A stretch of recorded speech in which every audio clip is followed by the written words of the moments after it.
요즘 경제 뉴스를 보면 마음이 참 무겁습니다. 특히 환율 이야기 나오면 고개가 절레절레 흔들리죠. 1470원대, 1480원대 숫자만 봐도 심장이 철렁합니다. 예전엔 1300원대만 되어도 난리였는데 이제 1500원 돌파는 시간 문제라는 이야기까지 나오죠. 과연 1500원을 넘어선다는 건 우리에게 어떤 의미일까요? 그리고 만약 1600원 시대가 온다면 그때 우리 원화 가치는 정말 쓰레기가 되는 걸까요? 오늘은 이 무거운 질문들을 함께 파헤쳐 보려고 합니다.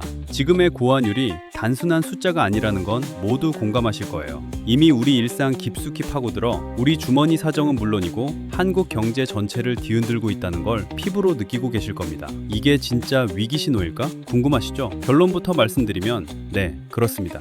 지금은 단순히 높은 환율을 넘어선 복합적인 위기의 그림자가 드리우고 있는 상황이라고 봐야 합니다. 먼저 환율이 1,500원을 돌파하면 한국 부동산 시장이 폭발할 거라는 섬뜩한 경고가 심심찮게 들려오고 있죠. 여기서 폭발이라는 단어가 긍정적인 의미일까요? 아니면 부정적인 의미일까요? 아마 많은 분들이 후자를 떠올리실 겁니다. 왜 하필 환율이 부동산에 그렇게 치명적일까요? 생각해보세요. 환율이 치솟는다는 건 원화 가치가 그만큼 곤두박질 친다는 얘기입니다. 원화 가치가 떨어지면요, 우리 자산의 가치도 함께 떨어지는 것처럼 느껴지죠. 특히 부동산은 많은 빚을 동반하는 경우가 많습니다. 고환율 상황은 단순히 원화 가치 하락을 넘어 우리 경제 전체의 불안정성을 보여주는 강력한 신호탄이 될 수 있습니다. 왜 이런 일이 벌어지느냐를 이해하려면 부동산을 집이 아니라 거대한 금융 상품으로 봐야 합니다. 우리는 흔히 집을 벽돌과 콘크리트로 된 실물 자산이라고 생각하지만 실제로 부동산 가격을 움직이는 건 그 집 자체보다 그 집을 떠받치고 있는 돈의 구조입니다. 대부분의 부동산은 자기 돈보다 빚으로 사죠. 다시 말해 부동산은 현금이 아니라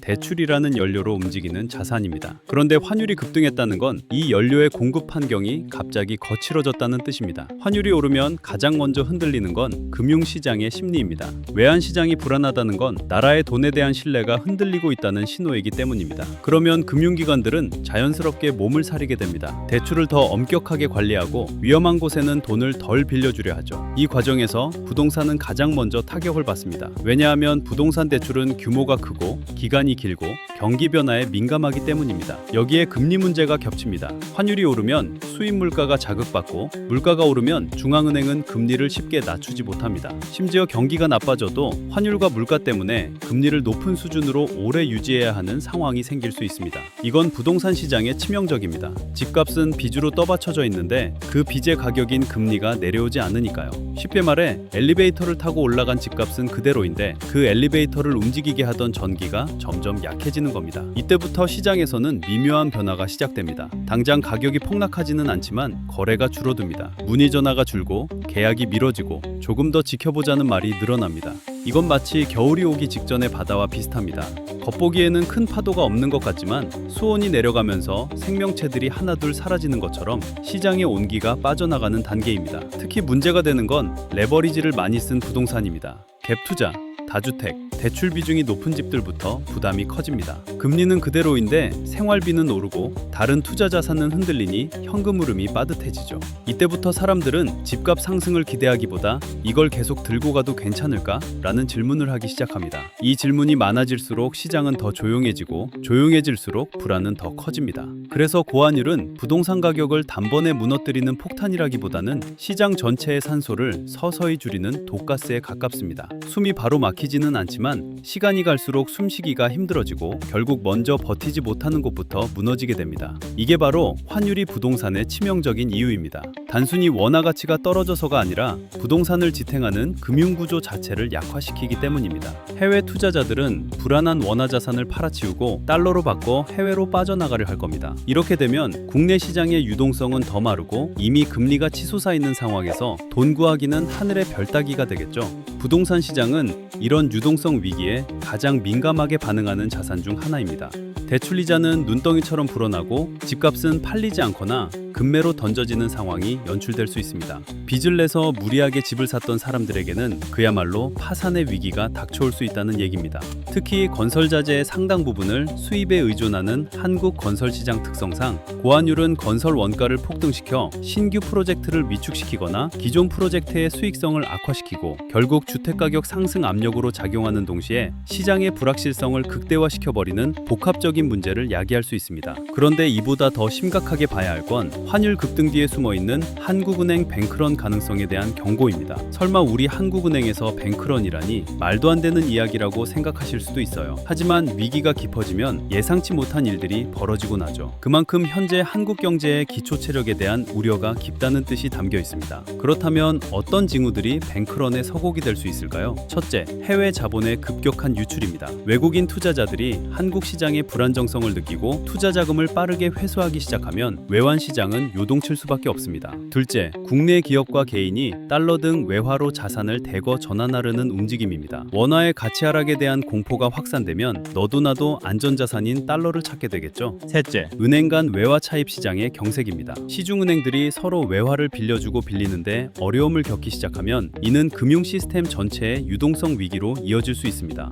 넷째, 환율 방어 과정에서 외환 보유액이 빠르게 감소하는 상황입니다. 한국은행은 환율이 급격히 불안해질 경우 외환 보유액을 활용해 달러를 공급함으로써 환율을 방어할 수 있습니다. 이는 정상적인 외환 시장 안정화 수단이며 외환 보유액은 본래 이러한 목적을 위해 존재합니다. 다만 문제는 외환 보유액의 사용 자체가 아니라 환율 방어에도 불구하고 외환 보유액이 단기간에 빠르게 감소하는 상황이 반복될 때입니다. 외환 보유액은 금융위기나 대규모 자본 유출 등 유사시에 국가가 의존할 수 있는 최후의 안전판이기 때문에 그 규모가 급격히 줄어드는 모습이 나타나면 시장은 국가의 방어 여력과 지속 가능성에 대해 의문을 갖기 시작합니다. 특히 환율 안정 효과가 뚜렷하지 않은 상태에서 외환 보유의 감소 속도만 빨라질 경우 이는 외환 시장 참여자들에게 국가 신뢰도의 부담으로 작용할 수 있으며 오히려 추가적인 불안 심리를 자극하는 요인이 될 수 있습니다. 다섯 번째는 정부와 한국은행의 잇따른 시장 개입에도 불구하고 환율이 통제불능 상태로 치솟는 것입니다. 이런 상황이 반복되면 시장은 더 큰 패닉에 빠지고 원화 가치에 대한 믿음이 완전히 상실될 수 있습니다. 물론 이는 최악의 시나리오지만 우리는 이런 가능성까지 염두에 두고 대비해야 할 때라는 거죠. 이렇게 많은 혼란을 야기시키는 지금의 고환율, 도대체 왜 이렇게 된 걸까요? 단순히 미국의 금리 인상 때문이라고만 볼 수 있을까요? 물론 미국 연방준비제도 강력한 긴축 기조는 전 세계 달러 강세를 이끌었고 이는 우리 원화 약세의 주요 원인 중 하나입니다. 하지만 여기에는 한국만의 특별한 내부 사정도 있습니다. 바로 돈 풀기의 후폭풍이라는 것이죠. 코로나 팬데믹 기간 동안 한국 경제도 엄청난 돈을 풀었습니다. 경기 부양과 피해 지원을 위해 막대한 재정을 쏟아부었죠. 그 결과 나라 빚은 눈덩이처럼 불어나 어느새 1,700조 원을 넘어섰습니다. 이게 왜 문제가 될까요? 정부가 돈을 풀면 시장의 유동성이 넘쳐나고 이는 결국 물가 상승 압력으로 작용합니다. 더구나 이 돈을 빌리는 과정에서 해외 자금을 끌어왔거나 국가 신뢰도 하락으로 외환 시장의 불안이 가중되면 고스란히 환율 유탄을 맞게 되는 겁니다. 1,700조 원의 나라빚, 이 숫자가 감이 잘 안 오실 수도 있어요. IMF 외환 위기 때의 국가 부채를 훨씬 뛰어넘는 수준입니다.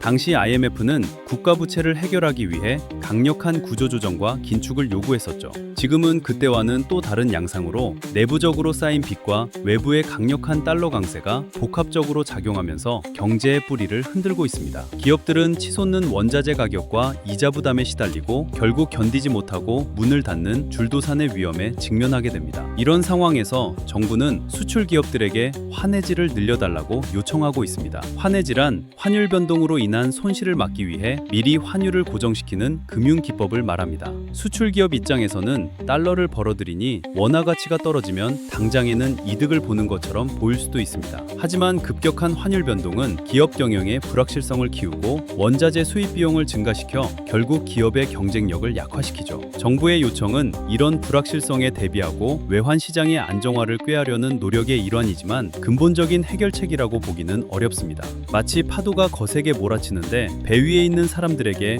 구명조끼를 잘 입으라고 당부하는 것과 같다고 할까요? 물론 필요한 일이지만 파도 자체를 잠재울 수는 없으니까요. 결국 이 모든 위기의 파고는 누구에게로 향할까요? 전문가들은 원화 가치 하락의 최종적인 피해자가 다름 아닌 국민들 노후가 될 것이라고 경고합니다. 이 말은 참 섬뜩하죠. 왜 우리 국민의 노후가 위협받는다는 걸까요? 우리가 힘들게 모아둔 예금, 연금, 그리고 각종 자산들이 환율 상승과 인플레이션으로 인해 실질 가치를 잃어버리기 때문입니다. 생각해보세요. 내가 10년, 20년 동안 꼬박꼬박 부어서 노후를 위해 모아둔 돈이 있습니다. 그런데 물가는 끝없이 오르고 원화 가치는 휴지 조각처럼 떨어진다면 어떻게 될까요? 지금 100만 원으로 살 수 있는 물건을 나중에는 200만 원, 300만 원을 줘야 살 수 있게 되는 겁니다. 겁니다. 내 노후 자금의 구매력이 그만큼 약해진다는 얘기죠. 특히 연금처럼 고정된 수입에 의존해야 하는 노년층에게는 치명적인 타격이 아닐 수 없습니다. 우리는 우리도 모르는 사이에 정부의 빚을 갚고 국가 경제의 불안정을 감당하는 최후의 보루가 되고 있는지도 모릅니다. 우리 자산의 실질 가치가 하락하는 것을 보면서 과연 나라가 국민들의 노후로 버틴다는 말이 허언이 아니라는 걸 깨닫게 되는 순간이 올 수도 있다는 거죠. 그렇다면 정말 환율이 1,600원 시대로 접어들어 원화 가치가 쓰레기가 될 때 우리만 거지가 되지 않기 위해선 어떻게 해야 할까요? 여기에는 두 가지 핵심적인 대비책이 있습니다. 이건 단순한 투자 조언을 넘어선 급변하는 시대에 우리 스스로를 지키기 위한 생존 전략이라고 할 수 있습니다. 첫 번째는 자산의 다변화입니다. 특히 국내 원화 자산에만 묶여 있는 것은 매우 위험합니다. 달러, 유로, 엔화 등 주요 기축통화 자산의 일부를 배분하거나 금, 은과 같은 실물 자산 또는 해외 주식이나 펀드처럼 원화 외의 자산에 투자하는 것을 진지하게 고려해야 합니다. 물론 모든 자산을 다 바꾸라는 이야기가 아닙니다. 하지만 특정 통화에 모든 것을 의존하는 것보다는 위험을 분산해서 어떤 위기 상황이 닥쳐도 내 자산의 일부는 지킬 수 있도록 포트폴리오를 조정해야 한다는 거죠. 예를 들어 달러 예금이나 달러 연계 상품에 관심을 가져보는 것도 좋은 방법이 될 수 있습니다. 우리 원화의 가치가 떨어질 때 달러 자산의 가치는 오히려 상대적으로 상승할 테니까요. 두 번째는 현금 흐름의 확보와 부채 관리입니다. 어떤 경제 위기가 닥쳐도 결국 우리를 지탱해줄 가장 강력한 힘은 안정적인 소득원, 즉 현금 흐름입니다. 내 몸값이 떨어지지 않도록 꾸준히 자기 개발을 하고 다양한 수입원을 만드는 노력을 게을리해서는 안 됩니다. 동시에 과도한 부채는 위기 상황에서 가장 먼저 우리를 벼랑 끝으로 내모는 주범이 됩니다. 특히 변동금리 대출이 많다면 고환율과 고금리가 겹치는 지금 같은 시기에는 치명적일 수 있습니다. 가능한 한 빚을 줄이고 고정금리 대출로 전환하는 등 부채 관리에 심혈을 기울여야 합니다. 비상금을 충분히 확보하여 예상치 못한 상황에 대비하는 것도 중요합니다. 현금이 곧 힘이 되는 시대가 올 수도 있다는 것을 잊지 말아야 합니다. 지금 우리는 단순히 경제 뉴스의 한 꼭지를 보고 있는 것이 아닙니다. 우리 삶의 방식, 미래의 모습, 그리고 우리가 쌓아온 자산의 가치를 결정짓는 중대한 기로에 서 있습니다. 환율은 단순히 숫자가 아니라 우리 경제의 체온계이자 미래를 예고하는 지표입니다. 이 체온이 너무 높으면 열병을 앓게 되고 제때 처방하지 못하면 돌이킬 수 없는 상황에 이를 수도 있습니다. 우리는 지금의 상황을 그저 막연한 불안감으로 바라만 보고 있어서는 안 됩니다. 현재의 위기가 어떻게 진행될지 정확히 예측하기는 어렵지만 분명한 건 과거의 경험과 전문가들의 경고를 통해 우리가 무엇을 준비해야 하는지는 충분히 알 수 있다는 겁니다. 너무 어렵고 복잡하게 생각하지 마세요. 그저 우리가 가진 것을 지키고 다가올 불확실성에 현명하게 대비하려는 작은 노력들이 모여 우리 각자의 삶과 나아가 대한민국의 미래를 지켜내는 가장 강력한 방패가 될 것입니다. 오늘 드린 말씀들이 여러분의 생각에 조금이나마 도움이 되었기를 바랍니다. 쉽지 않은 시기이지만 우리 모두 현명하게 대처해 나간다면 분명히 이 위기를 극복해낼 수 있을 거라 믿습니다. 끝까지 영상을 시청해 주셔서 감사합니다. 구독과 좋아요, 알림 설정을 하신다면 다음에 더 유익한 영상을 들고 찾아뵙겠습니다. 좋은 하루 되세요.